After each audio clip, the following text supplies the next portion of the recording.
ভাই এই তিনজন তোমার আমার লাইফে পুরো বরবাদ করে দিছে। তো প্রথমেই হলো হরাসম্যান। এই বান্দা খেয়াল করলো ছোট ছোট বাচ্চারা সারাদিন বাসায় পড়ে খেলা করছে, ব্যাস এরা সহ্য হলো না, তৈরি করলো স্কুল। সকাল থেকে বিকাল 4টা পর্যন্ত স্যারের ওই বোরিং লেকচার। সিজন বাবা বলো তো আমার একটি গরু আছে, এর ইংরেজি কি? I M a cow.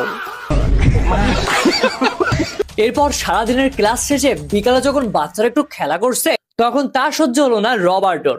সে তৈরি করলো হোমওয়ার্ক নামক ওই ফালতু জিনিসটা। নেক্সট এই বান্দা হেনরি এফিশিয়াল। তো এ ভাবলো বাচ্চাদের কি চাপ, ওরা এক মুহূর্তেও স্বস্তিতে বাঁচতে পারে না, তো কেন না আমি ওদের চাপ আরো একটু বাড়ায় দিই। হ্যাঁ ভাই, এই বান্দাই তৈরি করছিল ওই পরীক্ষা।